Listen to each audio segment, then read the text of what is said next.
The Pittsburgh Steelers are 6-7. What's going on, everybody? Thank you so much for jumping on to another post-game live stream here at M&T Bank Stadium as the Pittsburgh Steelers defeat the Baltimore Ravens 27-22 in a game that gives them, once again, the lead to the AFC North. It was not pretty, super ugly most of this game, but afterwards there was plenty of conversation. There's a lot to dive into with the Pittsburgh Steelers' decisions at wide receiver, how they went about the offense, how the defense brought a little bit of life to this group, and how, or if it was just a really bad Ravens team, or if the Pittsburgh Steelers truly could put on good performances this season. I'm Noah Streckbine. Thank you guys so much for jumping on with me. Before we get going, hit that like, hit that subscribe button. Find me always at youtube.com/allsteelerstalk. I'm here in Baltimore. It's a cold one, but wasn't cold enough to impact everything. And let me tell you what was significant enough to impact this game. Lamar Jackson. And that's where we're going to start with this, because I want to talk Aaron Rodgers. I want to talk DK Metcalf. I want to talk about the decision on Roman Wilson and if Adam Thielen and Marquez Valdes-Scantling really could change things for the Pittsburgh Steelers. I want to dive into it all. However, I don't think it could be ignored that the Baltimore Ravens are not really a good football team, and they really didn't look like a good football team at all in this one. They looked like a team that has a pretty banged up quarterback, has almost no reliable run game from series to series, because once in a while Derrick Henry's taken off, and then once in a while nothing's getting done. They got, obviously, the Pittsburgh Steelers got some help from the refs late with an Isaiah Likely call that I disagree with, but whatever, you'll take those when you could get them. And at the end of the day, the Pittsburgh Steelers walk away winners. Wasn't all just a bad Ravens team. It was certainly at times a good Steelers team, but there is still some concerns. Let's talk about how it started here. The Pittsburgh Steelers walk into this one. They shut down Roman Wilson as a healthy inactive, which is pretty surprising, and I think telling. I think super telling to where the Pittsburgh Steelers view him and how they are already moving on from Roman Wilson. To have Scotty Miller remain active, a player that does literally nothing for your team. He doesn't play special teams. He doesn't play on offense. He just doesn't play at all. But to shut him, or to shut Roman Wilson down for him, in my eyes, tells you I think the Steelers are already moving on from Roman. They have found the first excuse to put him on the sideline, and they took it and they ran. And they're not going to stop running with it anytime soon, because MVS is going to continue to play. Adam Thielen got the start today, and he's going to continue to start. There's no place for Roman Wilson. And I think it brings up a really big question about if it's the Pittsburgh Steelers just being ridiculous and just completely ignoring a talented wide receiver that was a third-round pick, or if this is Roman Wilson having issues, whether it's being able to absorb the playbook, being able to be a reliable asset on the field, if it's Roman just not being mature enough, as Aaron Rodgers said today, that the wide receiver room was very, quote-unquote, mature. Maybe that's a hint that Roman Wilson is not. Either way, I do not expect Roman to play at all for the remainder of the season unless they stop calling MVS up or they eventually shut Scotty Miller down. But until any of that happens, I just don't think it's possible. I don't think that it's going to happen. And I think it's very telling about their second-year wide receiver in Roman Wilson. Now let's talk about the actual game. Aaron Rodgers opens it up to DK Metcalf on a 52-yard bomb to start things off, to say, here we go.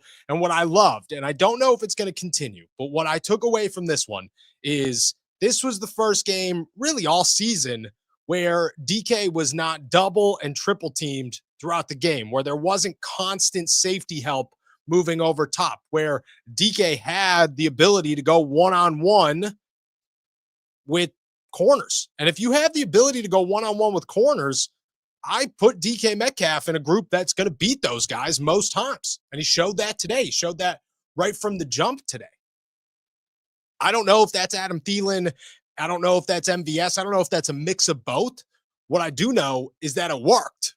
And even if Adam Thielen finishes with 1 catch and MVS finishes with 0 catches, to be able to get DK Metcalf involved, that's all you're asking for. Nobody, not once, said the Steelers need a wide receiver 2 to become a superstar. No, they said the Steelers need a wide receiver 2 to take pressure away from DK Metcalf, to allow their star wideout to be the star wideout. That's what he was able to do today. And again, maybe it was Adam Thielen, maybe it was MVS, maybe it was just the Ravens being a really dumb football team and not putting a safety over top to help the Steelers' best and most dominant wide receiver. I don't know what it was, but I'm going to test it out next week if I'm the Pittsburgh Steelers. If I'm Mike Tomlin and Arthur Smith, Adam Thielen's getting the start in week 15. MVS is getting called up once again if he's not getting signed to the 53-man roster, and I'm going to continue to utilize both of them, even if it means shutting Roman Wilson down, to see if you could get star-studded performances out of DK Metcalf moving forward. And I think that's a game changer for the Steelers offense, a game changer. Do I think it makes them Giants Super Bowl champions? No, let's be realistic about the situation. The Steelers had 8 yards in the fourth quarter. That's not good. The defense was on the field for 21 of the final 24 plays of the game because the offense couldn't get a first down. And even on their attempt to get a first down on 3rd and I believe 7, they threw it 4.5 yards. And it wasn't going to be a first down anyways. So to me, it was the offense is still not there, but definitely took a step in the right direction that you're looking for if you are the Pittsburgh Steelers. I also think in terms of the offense and Adam Thielen and MVS, Calvin Austin's role was limited, and that allowed him to do more. It allowed him to get open on that deep ball. It allowed him to be a gadget, deep threat, speedy receiver who isn't your wide receiver 2 because he's not built to be a wide receiver 2 and instead could come out here to just be your speedy gadget guy because that guy's valuable to an offense. The Steelers could use that guy. I think you got that out of him. I don't know if it was Aaron Rodgers being nimble and vintage A-Rod, because he definitely was nimble and had moments of vintage. I mean, that man broke out he discount double checked it. And the moment that happened, you said, "Dude, this is going to be a big Aaron Rodgers game." And it was. And I don't know if that's going to continue. What I do know is that it worked this week, week 14, a must-win game for the Pittsburgh Steelers. It worked in. And I think you got to check it again. I think you got to discount double check if it works in week 15. Same wide receiver core, same game plan, see if it works. And if it does, maybe Adam Thielen and MVS are the wide receiver 2 duo that you need in Pittsburgh. And if that's the case, cool, because there's no other options right now. It's those guys are nothing. Go use what you have. On the defensive side of the football, I mean, I thought the group looked high quality in a lot of ways. There were moments, obviously, that weren't the greatest, but you're going to give up moments. You know, Zay Flowers isn't a bad wide receiver. Mark Andrews isn't a bad tight end. Derrick Henry isn't a bad running back. You're going to give up plays to an offense. That's just always going to happen. Lamar Jackson banged up. I get it. But he's still a 3-time MVP, 2-time MVP. Like, you gotta give them credit. They're gonna make plays every once in a while. But I think there were moments where it looked worse than it was. I thought there were moments where it looked really good. I thought Keanu Benton looked pretty good. I thought Easy, whatever you want to call him, looked great for the Pittsburgh Steelers at moments. I thought Alex Highsmith was the player of the game for Pittsburgh. TJ Watt obviously came on strong. Brandon Eccles and James Pierre, man. Asante Samuel Jr. didn't play in this game. And I was super surprised.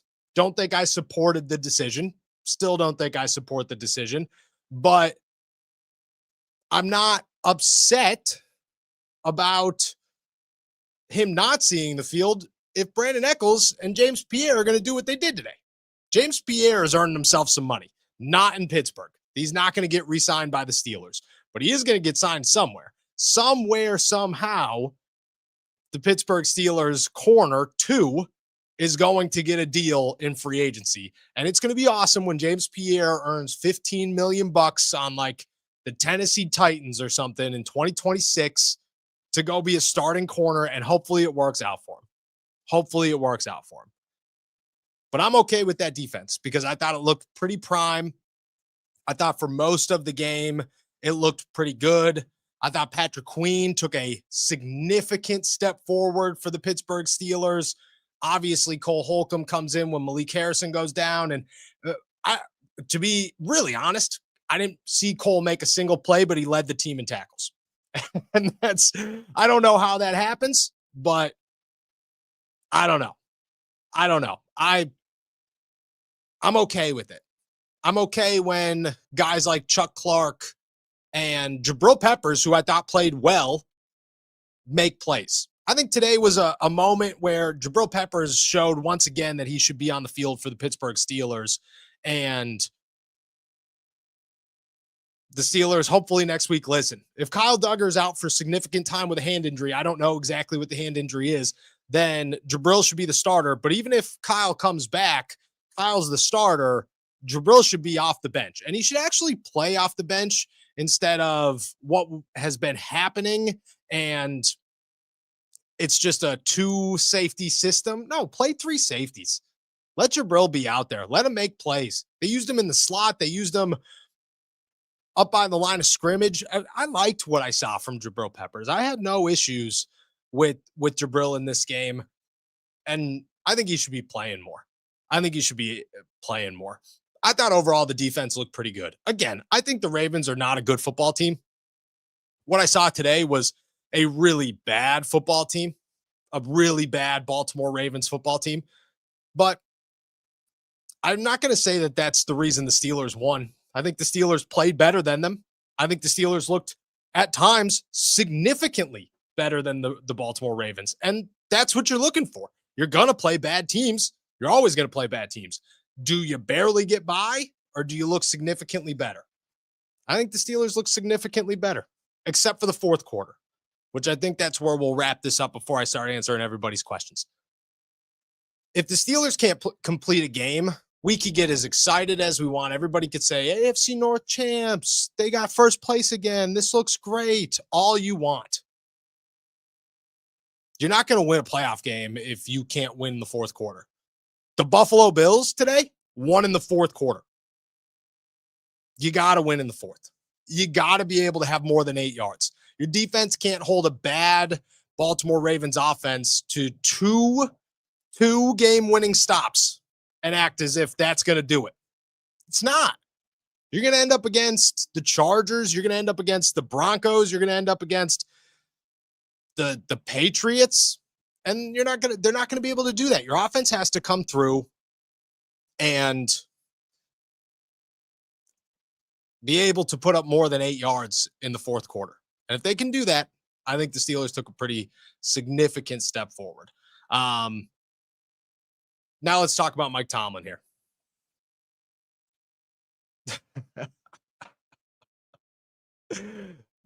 Sorry, I'm laughing at the comment section. Let's talk about Mike Tomlin real fast. I don't think this game does anything for the storyline of Mike Tomlin. I still think Miami decides way more than Baltimore does. This is a game-by-game situation. That situation's still red hot. I don't expect anything to calm down. But I'm going to say this.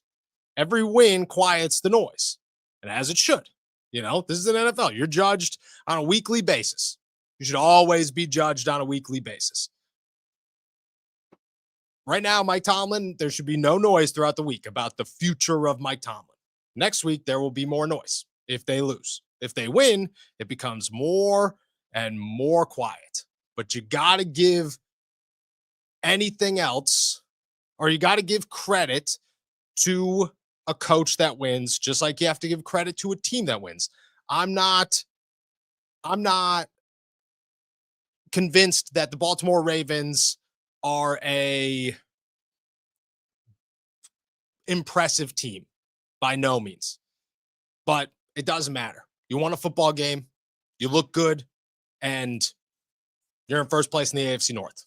So for the next 7 days until we see what happens, 8 days until we see what happens on Monday night against the Miami Dolphins, Tomlin's good. And the hate and the conversation about the future of Mike Tomlin, it fades. It fades because they earned the right. The Pittsburgh Steelers and Mike Tomlin earned the right for that conversation to quiet down. And I think that's well earned. And you always got to give respect to where respect is due. I don't think you should have blew the kiss. I think it's too early for that. I think the best thing Mike Tomlin could do is to just be so quiet for a whole week until he proves it again against Miami. And then you want to say something, go say something. But for right now, don't make big splashy noise until you win back-to-back games. Outside of the kiss, I think everything was good to go. And I liked what I saw today. All right, let's start answering all your questions. I'm going to take 30 seconds here and make sure that the Pittsburgh that you guys, I'm so sorry. My phone is blowing up as we do this. It is just message after message after message after message popping up on my laptop here as we go. Just want to make sure I didn't miss anything. Let's get things kicking here with good old Smootest Buddhist. A dub is a dub. Refs can be damned. Go Steelers. I agree. You're going to get some and you're going to lose some. That's what's going to happen. The NFL is not about beating the refs. It's just about winning. That's all it is. Sometimes the refs are going to be on your side. Sometimes the refs are going to be on the other side.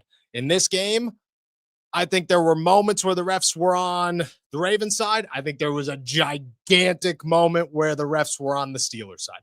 I think Isaiah Likely caught that football and that was a touchdown. I have really hard time disagreeing with that, but who cares? Because the refs ruled it an incomplete pass, and there's nothing you can do about it. I have never been one to blame the refs for losses, and I'm certainly not going to be the one to blame the refs for wins. I think there's so much more that goes into a football team or into a football game. You don't want to lose to the refs. Don't need a last-second touchdown. I think it's clear as day that that's how you go about it. Shout out to John as a new member. Make sure you're calling into the call-in show on Wednesday. Can't thank you enough.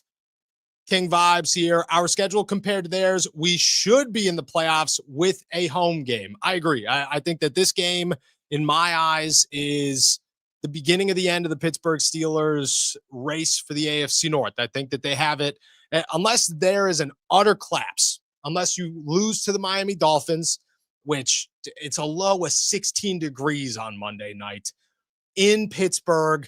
Tua is going to show up with a blanket, freezing. Somebody's going to have to give him mittens, man. He's going to have to be out there in mittens. I don't know. Maybe I'm getting too ahead of the game. Maybe I don't know. Maybe it's chilly in Miami this year. Global warming's a real thing. Who knows? Unless you lose to the Dolphins, unless you lose to the Cleveland Browns, like Detroit is a really tough win. But if you could win the rest of them, I mean, you might walk into week 18 and it might be over because the Baltimore Ravens don't look good. So it's not like you got to outpace them. You just got to win. You just got to take care of your side of business. And if you could finish the season with a winning record in these last 5 games, you're 1-0 right now, then you'll get into the postseason and you will win a game, and you will have a home game, which I think is super, super significant. All right, keeping it trucking here. Rooney Tunes, is it just me or are there way more batted passes around the NFL this year?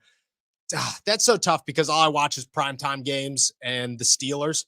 And I mean, yeah, I think the answer is yes. I think it's a science. I think defensive linemen are becoming a science. I think that play was crazy. Was so crazy. It was the right call. That one I don't disagree with. I think that the refs got it right on that time on that one. You know, you his knees were down. Like there's no argument against it. I thought it was good. Fun fact, Aaron Rodgers, 4 receptions in his career, negative 18 yards. Shout out to Aaron Rodgers, man. That's still negative 18 more than I've ever done in the NFL. And gotta give him credit for that one. Always. Rooney Tunes coming back round 2 here. My biggest complaint is the offensive personnel changes. The other team can clearly see when Warren comes out to run and they blew it up every time. Yeah. Okay. So let's talk about this.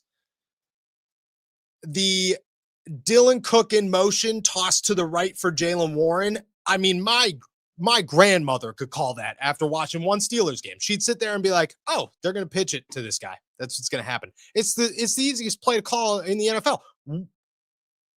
Why are you only doing that? Why is that the only way that you're going to pitch a football? There's Dylan Cook moves in motion to the right, pitch to the right every single time. Every single time. That's my only complaint is if you removed that play completely from your playbook, I think your offense would immediately improve because it's the easiest play to know the Pittsburgh Steelers are running in the NFL. And it is nuts that they run it as much as they do. King vibes. With the offense opened up like today, and if we can get healthier, can we win a playoff game? Nah, there's a lot of factors that go into that, okay? I never say never. I say that all the time. I'll continue to say that. You never say never in the NFL. Anything could happen.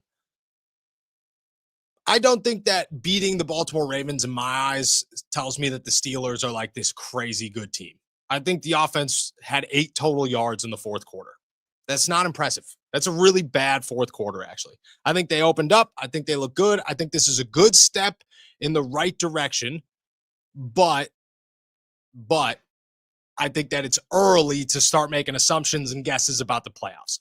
How do they play against the Miami Dolphins? The Steelers haven't won back-to-back games in almost 2 months now. If you're not going to win back-to-back games, I don't know if you're going to win a playoff game.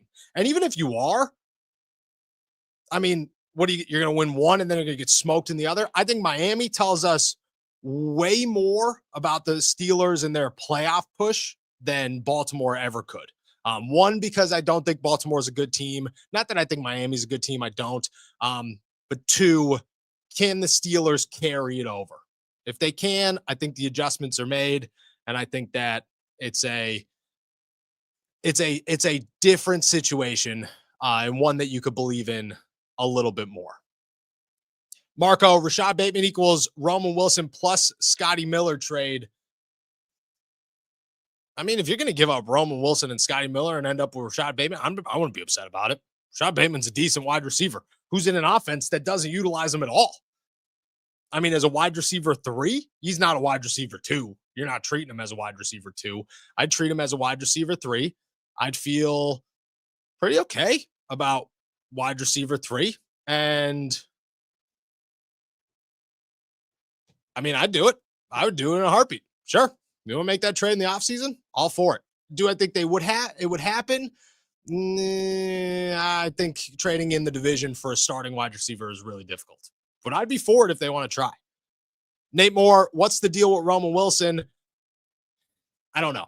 I would honestly, I would really, truly, honestly love to just be able to ask Mike Tomlin or Arthur Smith or Aaron Rodgers, look it. What's the deal with Roman? Okay. Because it's not that he's not good. That's not why you're not playing him.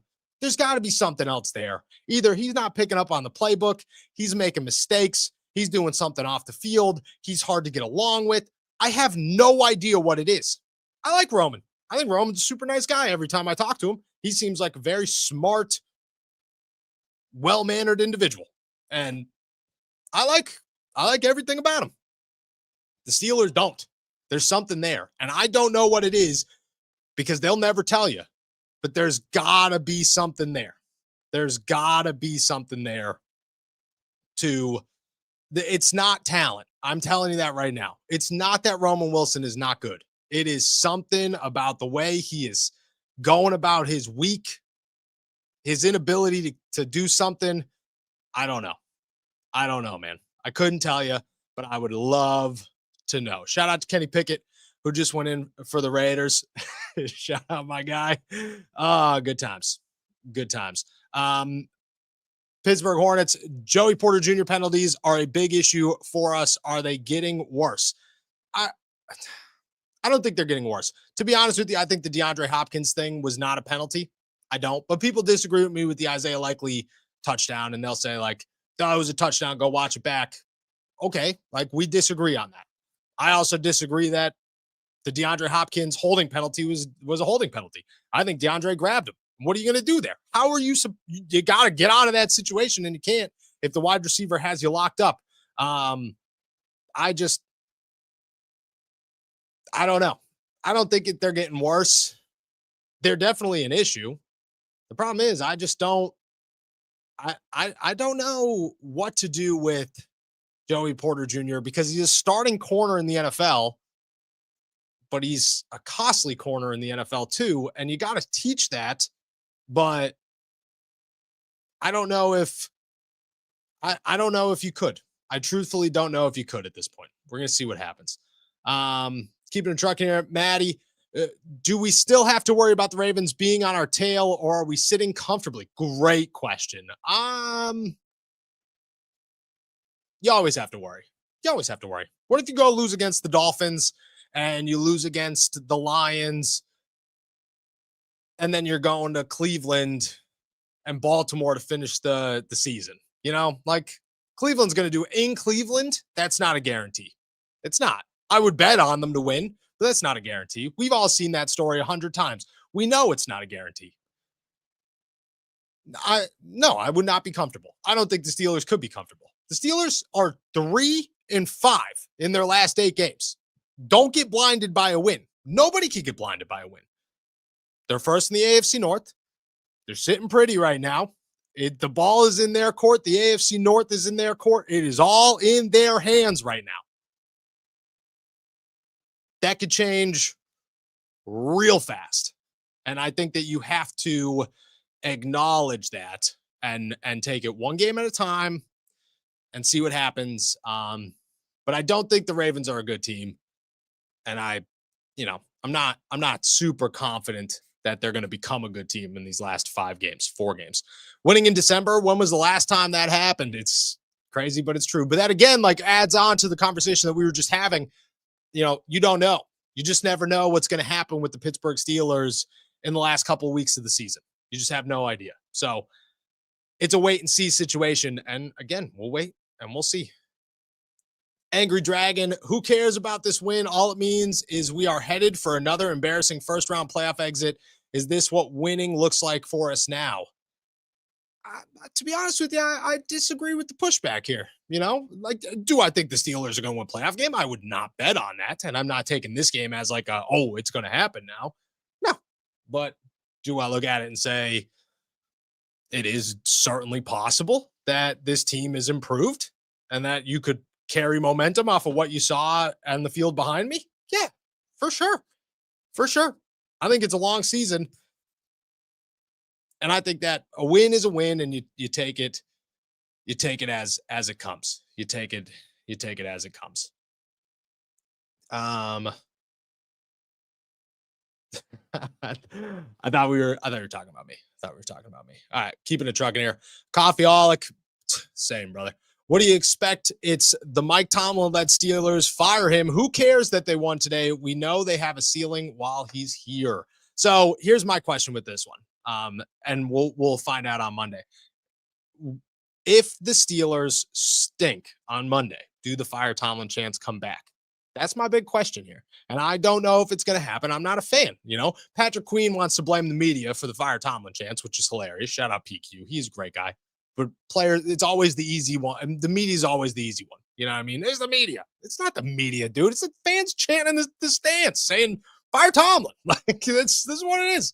Um, I'm curious to see what happens. That being said, 16 degrees, man. 2 and 16, don't those are not good numbers, man. You can't eat pasta in 16-degree weather. It's just not outside. Freezing cold. Freezing cold. It's gonna freeze. Pittsburgh Hornets overreaction. We need one of those snow machines they have on ski slopes to make snow for next week. Can we make this happen? Look, at the NFL is a quadrillion-dollar organization. Okay, and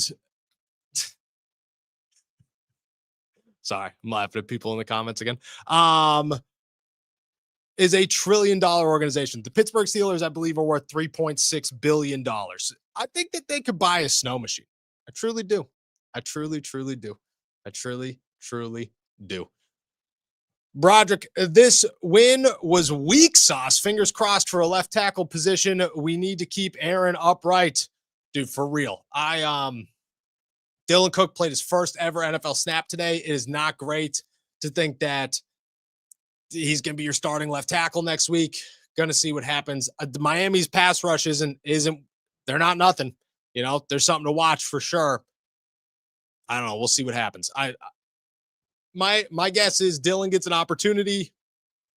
If he doesn't look good, then Spencer would be the guy, and Dylan would become the like extra offensive lineman, which I just don't think that they want to happen because I think that they like what Spencer can do.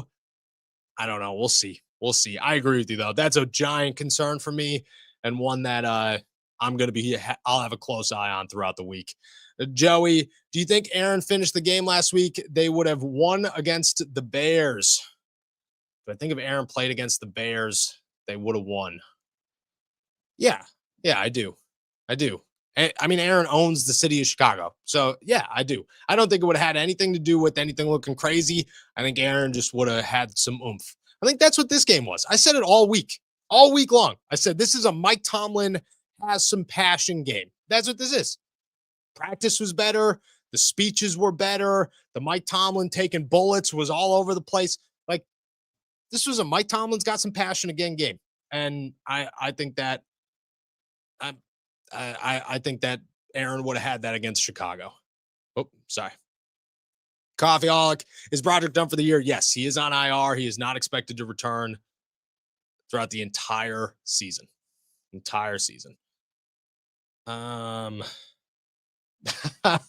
Isaiah, why did Aaron all of a sudden decide to tap into his mobility today? He actually had the best answer ever for this one. For those of you who didn't get to watch the press conference, he's which I feel, dude, I turned 30 years old in a month and I'm aching every day. I got a crick in my neck. That's crazy right now. He said, I don't know, man, something about being 42 years old. It's just one morning you wake up and you go, ooh, I don't know what it was. I don't know what that was, but I don't feel right. And some mornings you wake up, feel great. I think today he just felt great, which is good. Then he took a little shot at the grass at Acrisure Stadium, but we're going to leave that one in the past. Dustin just became a member. 37th B-Day next Monday. Can't wait to hear what you have to say for my first call and messages. Love you and Jacob. Go Steelers. Dustin, my guy. First off, happy birthday. Remind us next week because I want to make sure that I give you a happy birthday on your happy birthday, but happy early birthday, my dude. 37. Like I said, I turned 30 next month. We still young. We're riding. We out here doing things. I'm actually also super excited for your first call-in show. So make sure that you're calling in. I'm pumped for this one. Go Steelers for sure. Love you as well, my brother. Love all you guys. Can't thank you enough. Coffeeaholic with the best question ever. Off topic, but what's your go-to coffee order? If you drink coffee, I drink coffee. For anybody who does, I mean, you guys know at this point, I drink coffee all day, every day. It's bad how much coffee I drink, actually. My go-to, which everybody calls me soft or a white girl, and I'm both of those things, especially when it comes to coffee. But my go-to is, and if it's an iced coffee, it's an iced it's an iced honey vanilla latte with oat milk. That's what it is, because again, I'm a white girl. It's what it is. I love every second of it. If I'm going hot, I'm just give me a coffee. Just give me a regular black coffee. Love it.